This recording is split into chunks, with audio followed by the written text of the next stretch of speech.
Buenas noches, hermanas y hermanos de la Fraternidad Rosacruz Antigua. Esta noche presentamos el capítulo número 7, que se compone de dos presentaciones. Una, la primera, Logegrin, y la segunda, Logos, Mantran, Magia. Algunas palabras que se encuentran en la presentación de Logegrin. Una palabra es obsidiana. Obsidiana es una roca volcánica de color oscuro que se, que se forma cuando la lava se enfría muy rápido. Otra palabra es bajel. Quiere decir que es antigua embarcación de considerables dimensiones, generalmente de vela. Otra palabra es moina, que quiere decir triste, melancólico, disgustado. Y otra palabra es imprecaciones, que es una expresión del deseo de que alguien sufra un mal. Iniciamos con Lohengrin. Lohengrin. La escena está integrada por un legendario rey que ha citado a sus cortesanos con el fin de dar solución a un delicado problema. El duque Godofredo ha desaparecido y es indispensable hallar su paradero, o al menos saber de su existencia. La hermana del duque, llamada Elsa, estaba destinada a ser la esposa de Telramundo, jefe de las fuerzas militares del rey, pero Telramundo acusa altaneramente a Elsa, considerándola asesina de su hermano con el fin de heredar su riqueza.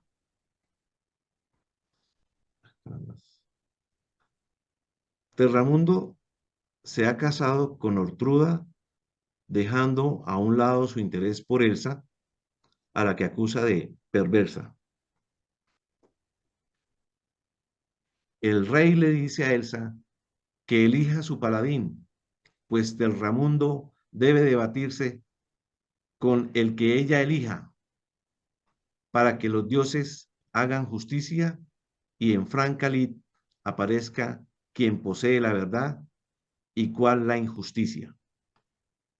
Elsa se levanta erguida con sus bellos ojos de obsidiana, contempla el espacio con mística vaguedad, pues en sueños le ha sido revelado que un caballero procedente de la tierra de los dioses vendrá a hacer valer su pureza y dignidad. Los paraciegos levantan al aire sus cornetas y dan un toque, por medio del cual se invita al hombre que debe defender la dignidad de Elsa, pero nadie contesta al llamado. Ortruda dice a Terramundo que debe estar listo para mostrar la veracidad de sus palabras y él se apresta al combate, sin saber todavía con quién ha de medirse en la arena. Los nobles de la corte marcan con lanzas el campo de honor. Las muchedumbres se sobresaltan porque no aparece el hombre que ha de luchar por la verdad y la justicia, y el pueblo conmovido suplica a los dioses para que la mano de quien encarna la justicia sea ayudada, debilitando a quien pretenda defender la mentira. Entre tanto, Elsa se mantiene confiada mirando al infinito. En esos precisos momentos, sobre las aguas del vecino río que circunda el campo, navega un cisne blanco conduciendo un bagael, y en este un radiante caballero de misterioso origen navega hacia la orilla. Se dirige a Elsa e hincando la rodilla en la tierra, fija sus ojos radiantes de alegría y de emoción al contemplar su belleza. Esta comprende que su sueño estaba inspirado por los dioses y que ahora se va a iniciar el momento solemne en el cual su pureza y dignidad quedarán puestos en claro a la vista de las muchedumbres y de su majestad el rey. De nuevo, se oyeron las trompetas y su sonido hiende los espacios, dejando en todos los corazones la expectativa de cuál será el resultado. El rey da la orden y el combate se inicia. Gran emoción reina en la muchedumbre. Todo el mundo espera con la seriedad característica de esos momentos en que no se sabe cuál será el final. Rápidamente, el caballero procedente de la tierra de los dioses asesta un certero golpe en el cuerpo de Telramundo y éste cae sin sentido. El caballero misterioso le perdona la vida y así termina el crítico momento en el cual se vindicó la dignidad y la pureza de Elsa.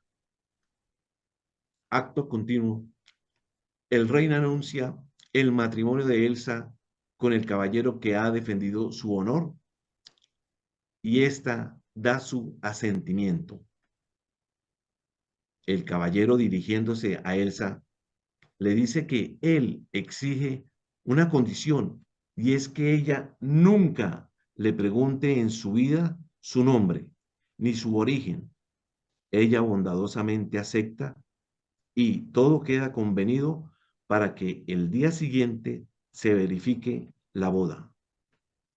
Ortruda sigue espiando a la joven Elsa y para realizar sus intentos se viste con miserables harapos.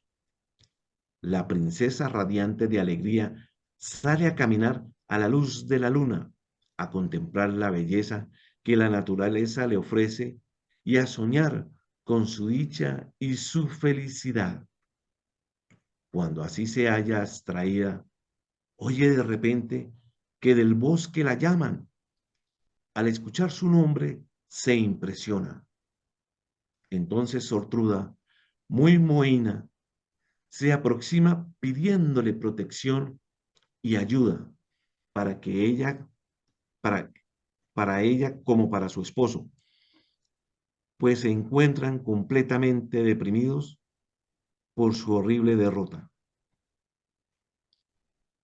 Elsa, con su corazón henchido de amor, ofrece bondadosamente la protección que se le solicita y Ortruda desaparece en la floresta.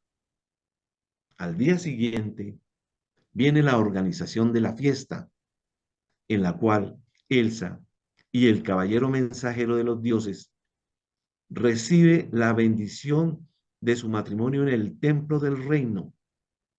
Elsa va acompañada de la princesa de honor y del caballero, del rey y de los nobles. Elsa marcha adelante y de un momento a otro, al penetrar en el templo, aparece Ortruda divinamente ataviada y exigiendo el derecho a su dignidad de marchar delante de la novia al par que le lanza imprecaciones e insultos, los que desconciertan a la muchedumbre, pero como en este momento aparece el rey y su corte, ésta se ve precisada a callar. El festival se realiza y el nuevo matrimonio es conducido hacia el lecho nupcial, el que se haya decorado de acuerdo con la categoría y el rango de los cónyuges. La música llena el aire con preciosas melodías exteriorizando el sentido hondo y profundo del amor romántico que nace de las almas nobles, mientras los ecos musicales terminan en forma evanescentes. Los acompañantes se retiran silenciosos y se inician las frases de amor plenas de sentido y de idealidad por parte del caballero, pero un tanto confusas y vacilantes de parte de Elsa, porque Ortruda en sus imprecaciones le ha dicho que ese ardoroso y bello señor es simplemente un vulgar hechicero, el que gracias a sus artes de magia ha logrado vencer a Telramundo y exhibir fuerza y belleza, pero que si ella averigua su nombre, desaparecerá el encanto y entonces Telramundo, batiéndose de nuevo con él, le bastará simplemente hacerle salir una gota de sangre para que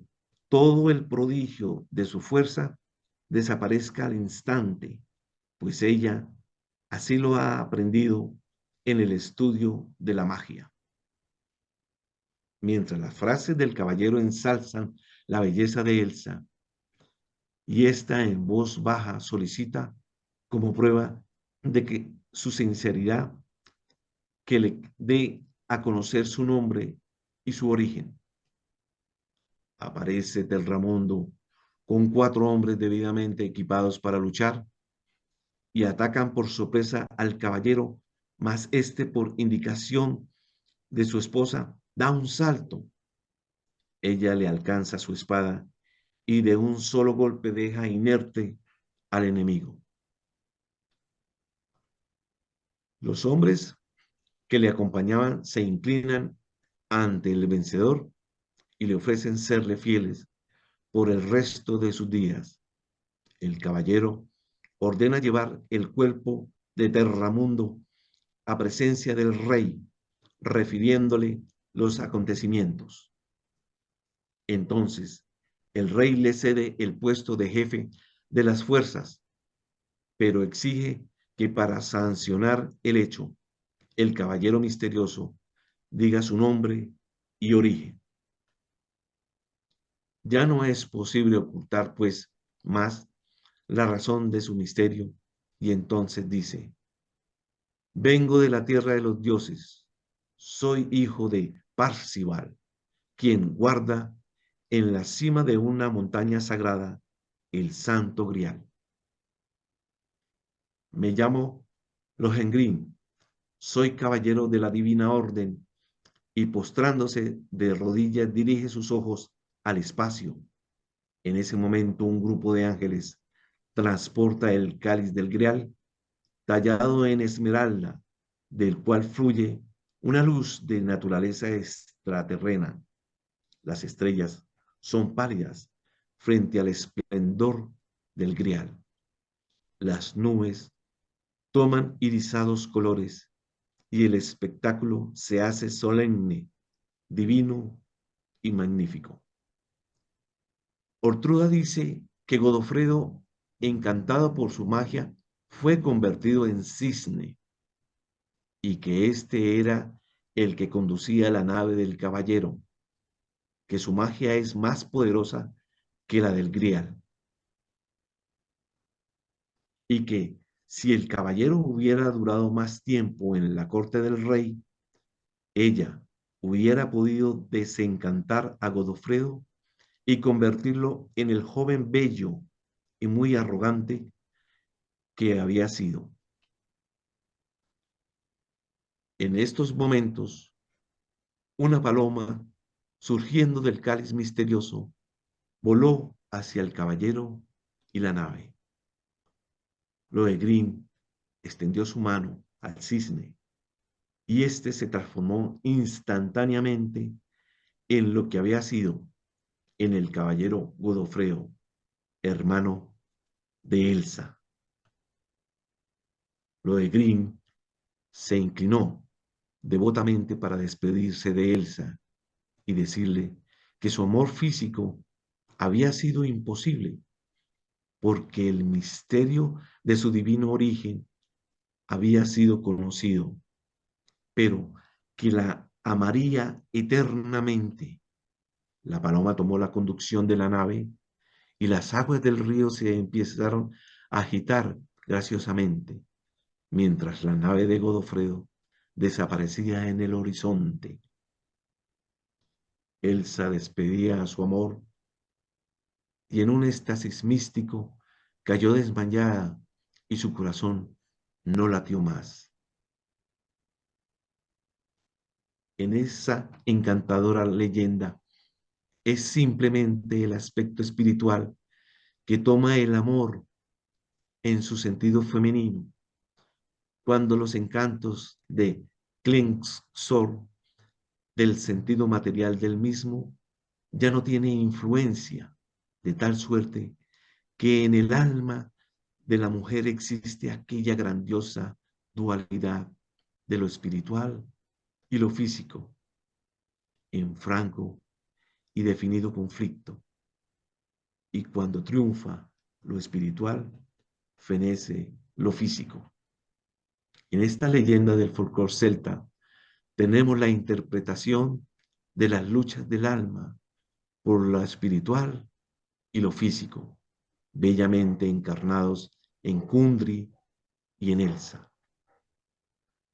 Lohengrin es el espíritu del amor que, habiéndose redimido, logra el ascenso hasta obtener la conquista del Santo Grial y luego desciende de nuevo para libertar el alma que le había servido en la lucha de ascenso, unas veces como fuerza tentadora y otras como poder sublimador.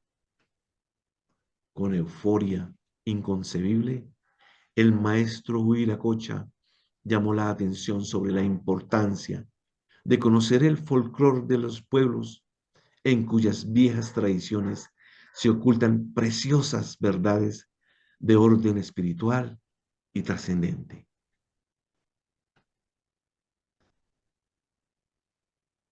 Estas son palabras que se encuentran en Logos Mantran Magia. Invívito es un adjetivo que significa comprendido o incluido. También puede significar latente o implícito. Zapador es un término que se refiere a un militar que pertenece a un cuerpo de ingenieros y se encarga de realizar obras de excavación. Para este caso, la palabra zapador puede ser construir puentes. Pleroma viene del griego que significa plenitud. En el gnosticismo, pleroma es la unidad primordial de la que surgen los demás elementos. Pudibundez, afectación o exageración del pudor. Solazarse, de la palabra solaz, consuelo, placer, esparcimiento o alivio de los trabajos. Logos, mantran, magia.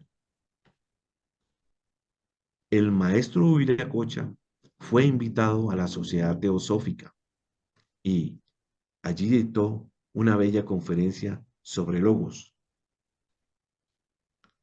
El logos es el espíritu de un sistema de mundos, el que se convierte en los seres individualizados, en el poder creador, el cual tiene dos polaridades.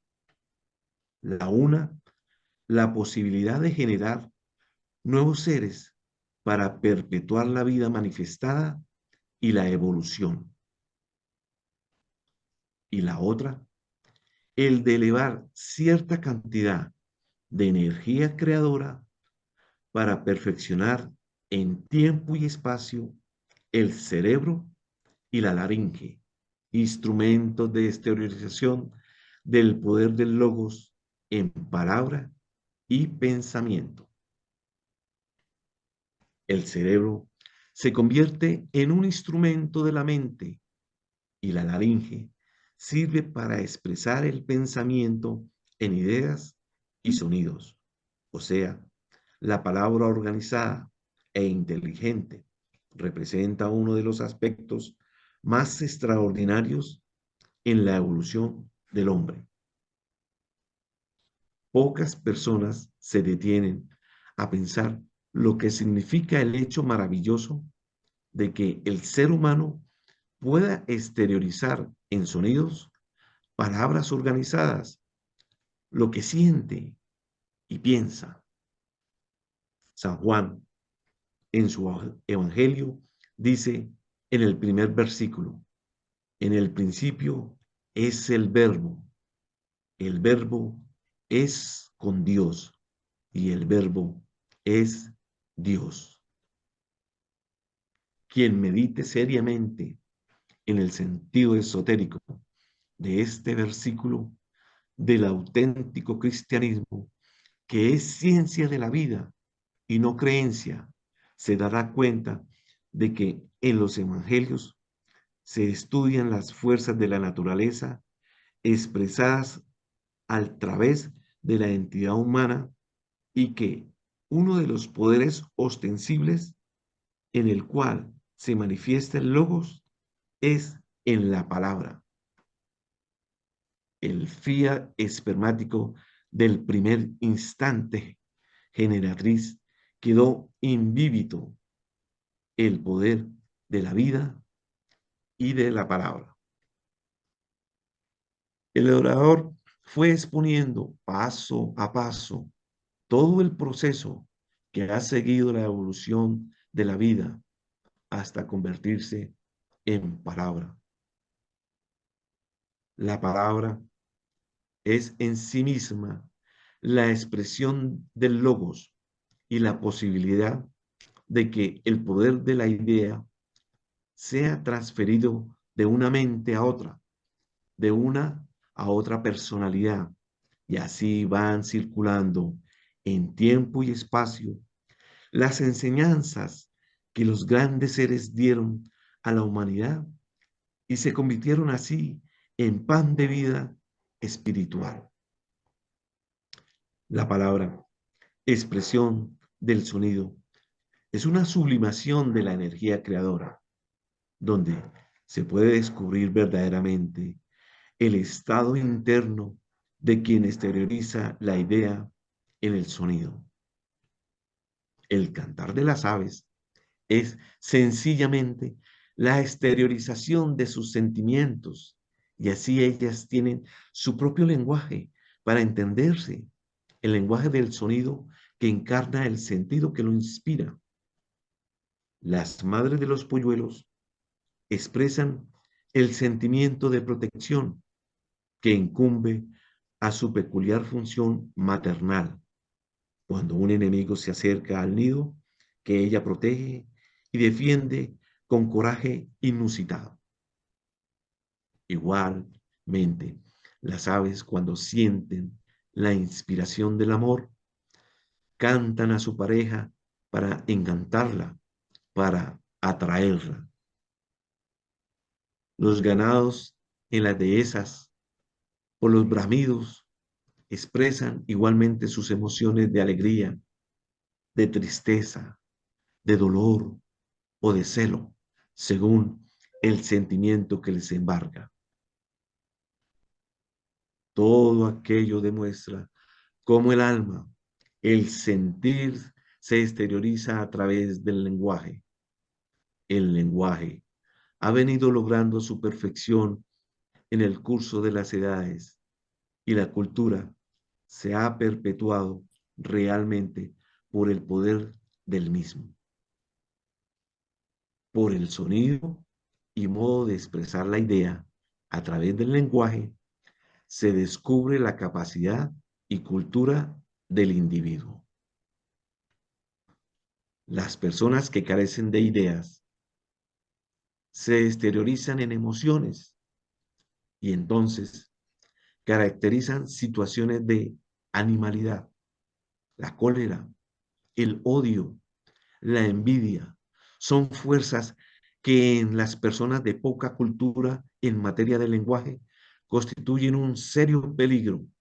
En cambio, las personas cultas, las que han desenvuelto el poder del lenguaje, exteriorizan sus emociones por la palabra y desvirtúan el poder brusco de acometividad en el sentido físico.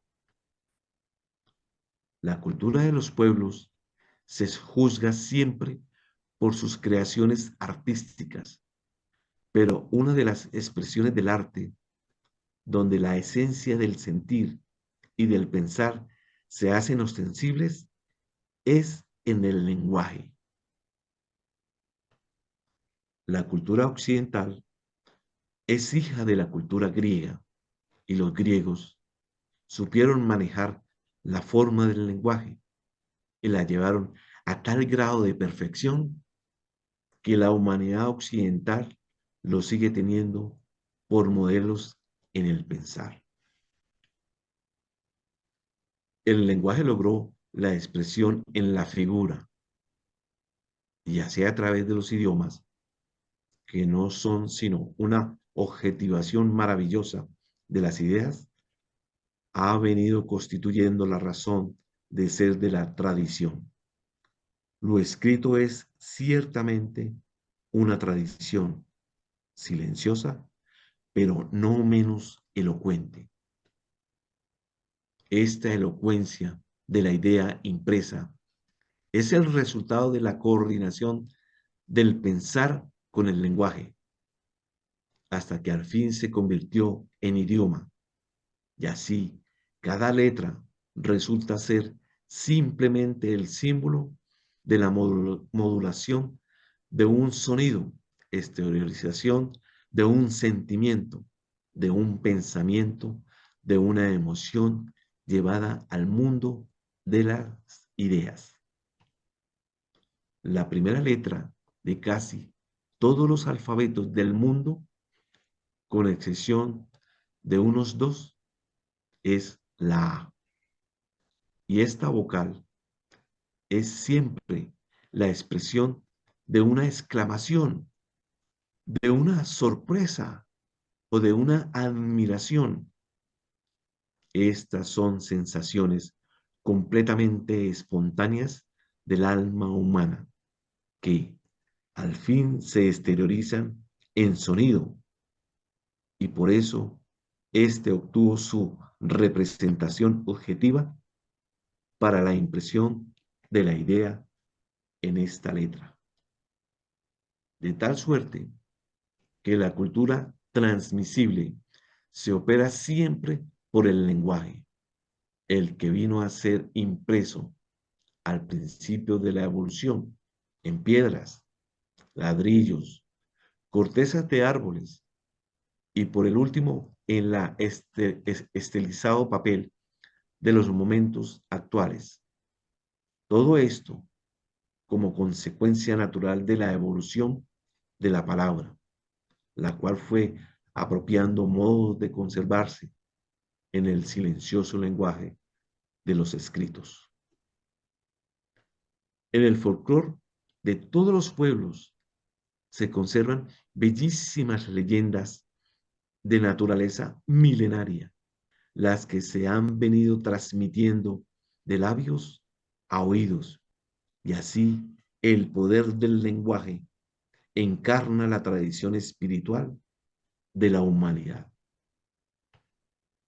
Momentos solemnes de una elevación estética extraordinaria vivieron los miembros de la Sociedad Teosófica y de la Rosacruz, escuchando la lectura del trabajo que el maestro gurú Huiracocha le entregó para que fuera leída en su gira de zapador por la América Latina.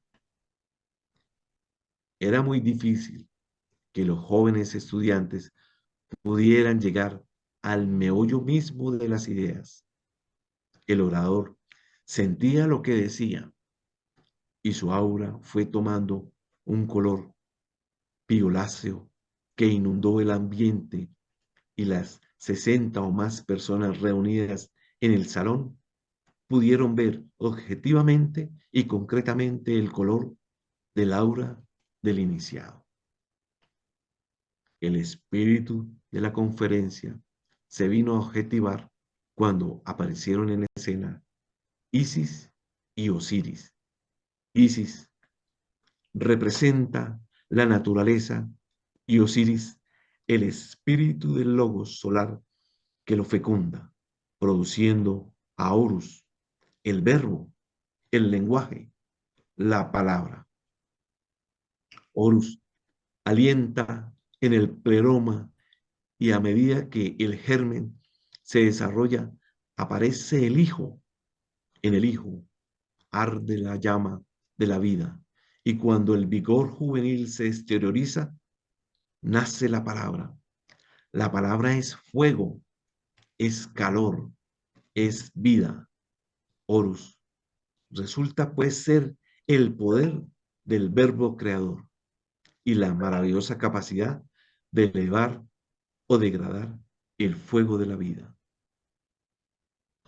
Muchas lecturas le ha dado Jocelyn a la mencionada conferencia y cada vez le embarga más, le ilumina más su profundo contenido y la realidad de una grandeza que solamente el alma, el sentido puede captar, pero que no siempre la inteligencia está capacitada para exteriorizar lo que el corazón registra. Esta joya de la literatura esotérica quedó a disposición de los estudiantes de Hispanoamérica, los que no solamente se pueden deleitar de su lectura, sino que pueden obtener un conocimiento que los llevará progresivamente por el camino de las grandes realizaciones del espíritu al saber del fialuz, del logos espermático que generando crea y creando hace posible la evolución de la vida y de la forma. En una conferencia próxima, Huiracocha se ocupó de hacer un análisis concienzudo de la potencia psíquica, demostrando que no existe ninguna enfermedad física sin una causa moral. Como médico, mostró la importancia de dirigir las funciones del microcosmos hombre por medio de los poderes internos del ego. Frente a un grupo de gentes de regular categoría y de algunos expertos en medicina, enseñó que el cáncer tiene su principal causa en las aberraciones de orden psicosexual. Esto le trajo la admiración de los conscientes y la lógica antipatía de aquellos que consideran los fenómenos naturales de la existencia. Como cuestiones impúdicas, ajenas a las realidades incuestionables. Y aquí cabe decir lo que San Jerónimo con tanta inteligencia expresó. ¿Por qué se han de avergonzar los hombres en estudiar lo que Dios no se avergonzó en crear? El maestro Huiracocha había estudiado a fondo los problemas psico y filosóficos de la energía creadora y había investigado la sabiduría de los hermetistas de Luxor, que construyeron el famoso templo de Karnak y que hoy los saxoamericanos están reconstruyendo con toda clase de pormenores y detalles, esperando lograr la culminación de su obra en unos 50 años más. Sabios arqueólogos y hombres de ciencia están reconstruyendo todos los detalles de aquel templo para rehacerlo según el modelo original. Hizo resaltar la importancia de que la gente se dé exacta cuenta de la destrucción moral y fisiológica que se ha venido operando en la especie humana por satisfacer íntimas necesidades fisiológicas. Demostró cómo el mico es un animal que sufre de cáncer, a pesar de su alimentación rigurosamente vegetariana y especialmente frugívora, debido pues a sus vicios que alteran el ritmo natural de sus funciones. Y como esoterista declaró también que el mono no es el progenitor prototipo del hombre, como creyó Darwin, sino que el simio es un hombre degenerado por el vicio contranatural llamado masturbación, que ha recibido tantos nombres a través de la historia, pero que es una suplantación del natural objetivo en la unión que produce la generación de las especies.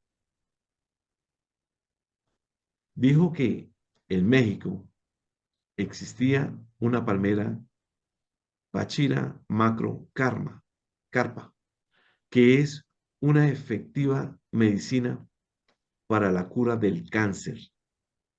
Como hombre de ciencia Huiracocha, no tenía parangón, pues siempre iba contestando con lucidez extraordinaria todas las preguntas que se le formulaban. El maestro no pudo regresar más al salón de la Sociedad Teosófica, porque el señor M, con las sugestiones traídas del clericalismo, poseía un tremendo ancestro de pudibundez y no sabía que la ciencia está por encima de todos los dogmas y de todas las pequeñeces, frutos de la incultura. El maestro Viracocha sonreía, pues con antelación le había dicho a los estudiantes de la Rosa Cruz que aquel ambiente no iba a soportar el poder expresivo de la ciencia en la sinceridad del hombre que no cree, sino que sabe.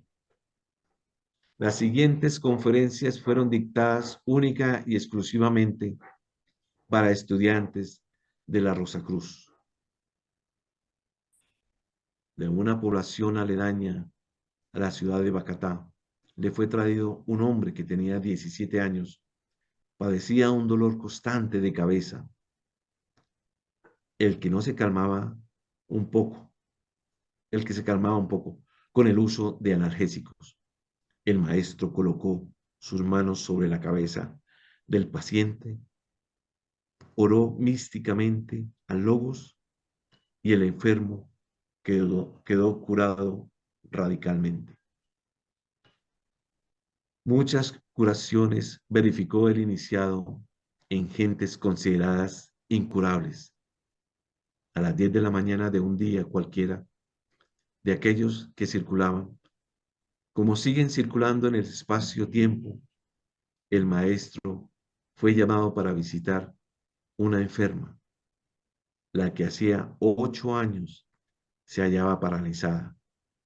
Tocó el trigémino, salió y a las 3 de la tarde del mismo día fue invitado para que viera la paciente caminando en el parque central de la ciudad. Para las gentes se había operado un milagro. Para el maestro el problema era diferente. El trigémino es un nervio que se extiende desde las dos aletas de la nariz a todo el cuerpo. Según él, al pinchar este pequeño nervio, todas las glándulas de secreción interna entran en fusión y despiertan los centros anquilosados de la espina dorsal, causando la lógica y natural curación. Este sistema de curar lo había empezado a usar el doctor Asuero en la Guerra Mundial de 1914 y después muchos otros médicos quisieron emplearlo sin éxito alguno, debido, en primer lugar, a la carencia de un verdadero conocimiento anatómico de la nariz y, en segundo lugar, porque ello requiere una personalidad magnética. que contribuya a hacer efectiva reacción. Sobre la estructura de la nariz y su relación con los centros principales del cuerpo humano, dictó una conferencia por radio en la cual citó aquellas palabras del Génesis, en las cuales dice que Jehová Dios insufló en la nariz del hombre el aliento de la vida y éste se convirtió en ánima viviente. Agradeció a los radioescuchas la atención de haber soportado una conferencia de carácter netamente científico, la que tenía casi por exclusivo objetivo el despertar en los médicos el interés por esa red nerviosa, conocida con el nombre de trigémino. Pero como la rutina domina en muchos de los campos humanos, realmente no se adelantó ninguna investigación conducente a un mejor conocimiento de la importancia que tendría para la especie el poder provocar reacciones en el trigémino. Mucho más tarde, el maestro Huiracocha se dedicó a demostrarle al mundo científico cómo a la humanidad doliente de que también puede ser afectado el trigémino por los olores y escribió un maravilloso libro sobre osmoterapia. Los olores producen transformaciones en la psiquis. El incienso, por ejemplo, enerva la mente y despierta sentimientos místicos. El olor de la canela despierta la función psicogenésica. La mirra obra como la canela. El almizcle cumple análogas funciones. La albahaca la usaban las damas griegas en baños para despertar un grato magnetismo que les permitiera llamar la atención del sexo opuesto. Los cominos aumentan la sensibilidad cerebral y así cada uno de los olores tienen su peculiar naturaleza y función.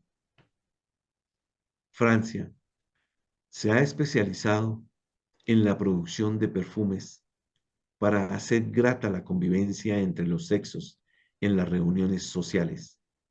En todas ceremonias religiosas del mundo se usa alguna esencia con el fin de provocar determinados estados psíquicos en los adorantes. Hay olores que nos producen alergia, otros tristeza, aquellos asco, y así sucesivamente. Los novios no debieran tomar determinación de tomar como esposa a su novia sin antes haberse dado cuenta de que el olor de su cabello les es grato, porque si este olor es ingrato, no podrá haber nunca armonía en la vida conyugal.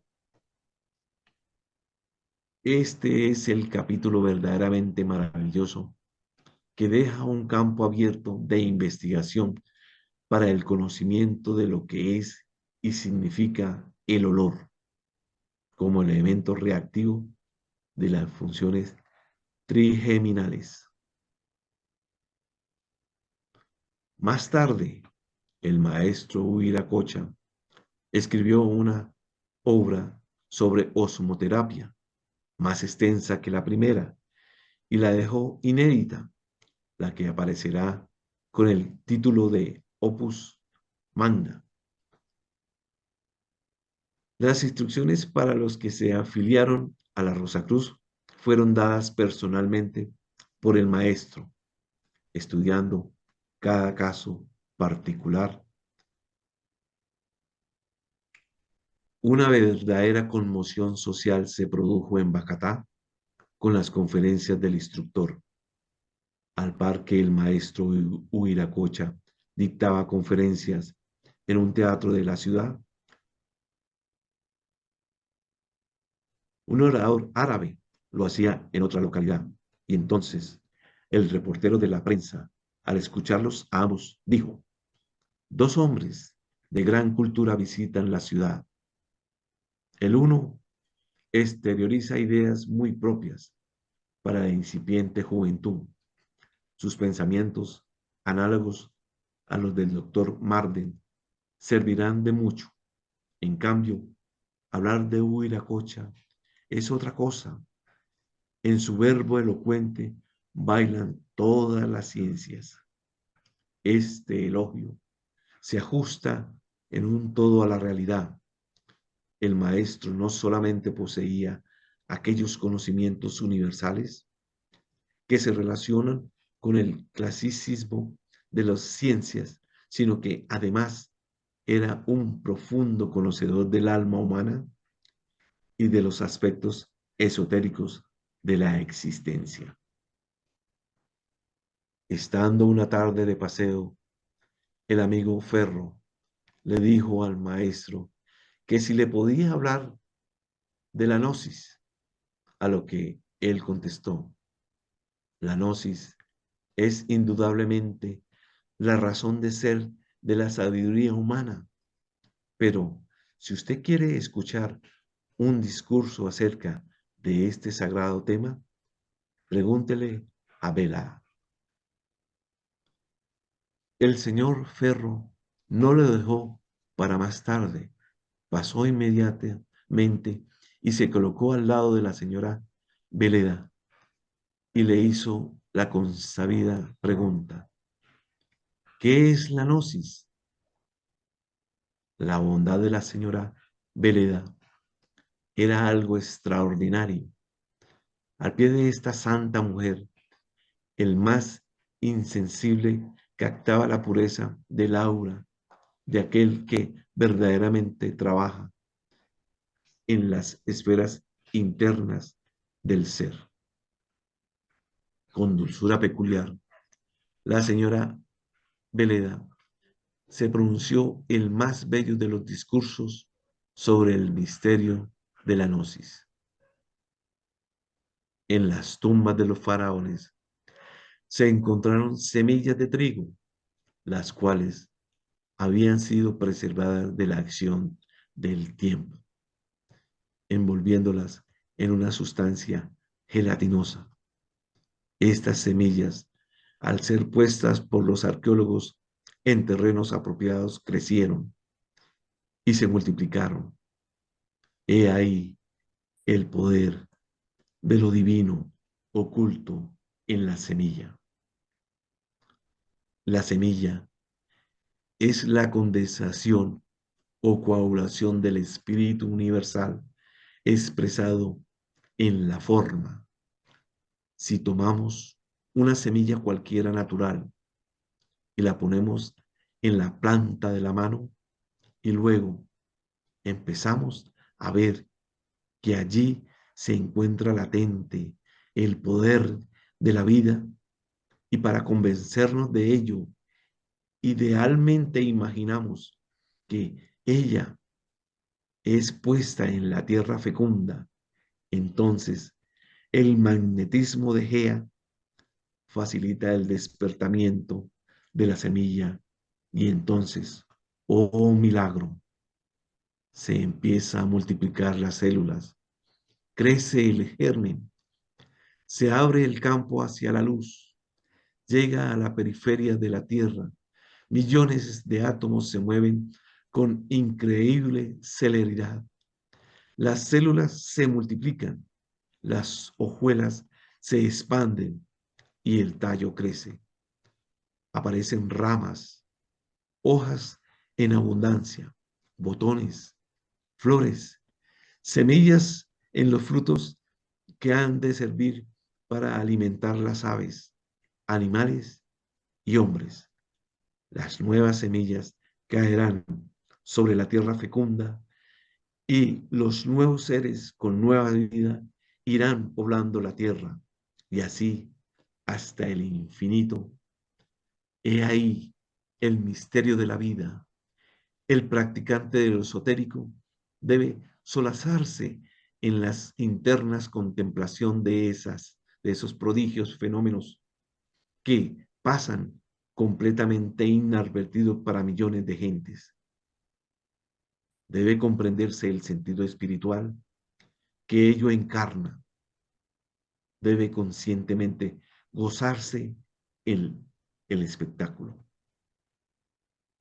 percibir el aroma de las flores, llegando a sentir la esencia de aquella que le ha servido como motivo de contemplación. Si es una semilla de naranjo, percibirá la esencia de los azahares, y si es de rosa, la esencia peculiar de aquella flor, y si es de jazmín, de albahaca, etc. Este es el camino por medio del cual podemos acercarnos al templo de la naturaleza, para que un día nos demos cuenta de lo que significa el fiat creador y la evolución de aquella semilla que hoy es germen y fundamento de la estructura del microcosmos, donde no solamente alienta la vida como función vegetativa, sino la vida como idea, la vida como sentimiento, la vida como intuición y, en fin, la vida en núcleo de conciencia, la que desde las reconditeces del corazón humano ha de expandirse para abarcar el infinito. El sendero de los gnósticos es el camino de los grandes sabios de todas las edades.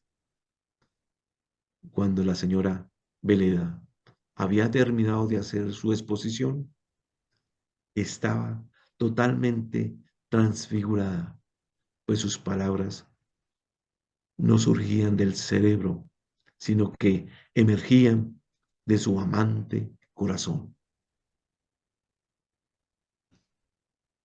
Una tarde cualquiera de las muchas, el maestro fue invitado por sus discípulos a la ciudad del Tunjo. Esta pequeña ciudad queda a unos pocos kilómetros de Bacatá y allí se encuentran huellas maravillosas de la cultura chiccha, dibujos en tinta roja, completamente indelebles, se descubren en gran cantidad de piedras. Y allí el etnólogo puede lograr deducir, tras larga meditación y estudio, qué es o qué puede significar cada una de aquellas figuras. Constantemente se descubren cuadriculados en forma de escala y entonces el esoterista descubre el Merundanda, el bastón de Brahma, allí alegorizado. En otras partes se nota perfectamente el culto que esa tradición tenía a las dos columnas del templo de la vida. Una espiral grabada en muchos lugares representa la serpiente y hace pensar en la serpiente emplumada de los mayas, en la diosa Kundalini de los brahmanes, el fuego secreto, viviente y filosofal de los rosacruces, o bien en la aún más familiar serpiente del Génesis. Al regresar a Bacatá, Huiracocha exteriorizaba una euforia alegría por haber podido leer el sentido esotérico de esos símbolos que la cultura chiccha dejó grabados en las piedras del Tunjo.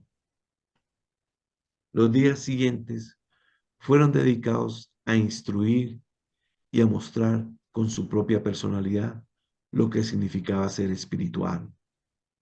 La espiritualidad no es ninguna ficción, no es una pose, no es una actitud, es una realización de la interna armonía entre el pensar y el sentir. Algunos imaginan que para ser espiritual es indispensable alejarse del mundo y sus realidades, que hay que ir a la selva, comer raíces y hacer un poco de prácticas ascéticas que le den al hombre su conexión divina. Este alejamiento, decía el maestro Viracocha, es una demostración evidente de palpable incapacidad o debilidad. Es en medio de las dificultades y de los conflictos mundanos donde el hombre debe superarse. En los días siguientes, el maestro Viracocha hizo algunas profecías que se cumplieron rigurosamente.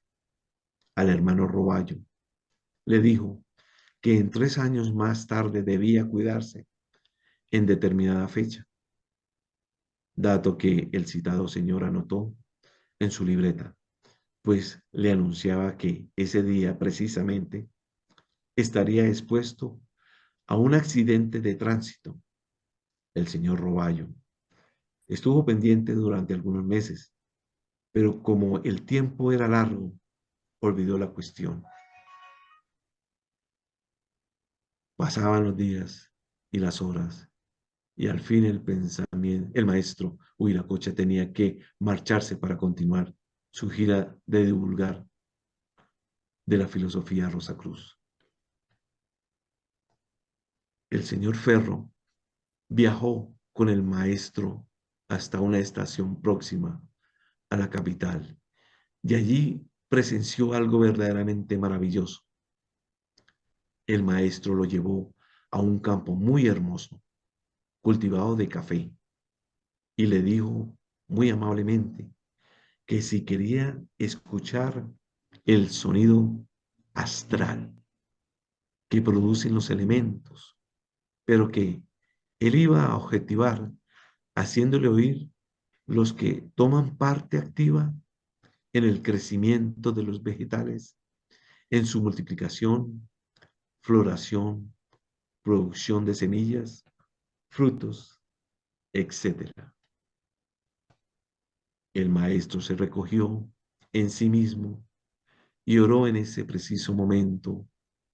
Armonías de maravillosos fueron escuchadas por el señor Ferro y entonces se sintió transportado a lo que el mundo, en su ignorancia de lo trascendental de la vida, llaman ficción de pseudomagos y cuentistas. Hay ciertamente, dijo Shakespeare, cosas maravillosas entre el cielo y la tierra que los hombres en su estulticia no sospechan. Naturalmente, los días siguientes fueron de comentarios, de recapitulación, de experiencias, de deducciones lógicas, conducentes a aprovechar la inteligencia y el ejemplo de las enseñanzas de Huiracocha. Con más ardor que nunca, los estudiantes de la Rosacruz concurrían devotamente a sus reuniones y trataban de profundizar, cada uno hasta donde se lo permitiera su evolución, el sentido de aquellas enseñanzas nuevas para ellos, pero que quizá son las más antiguas que se hayan dado para el bien del mundo.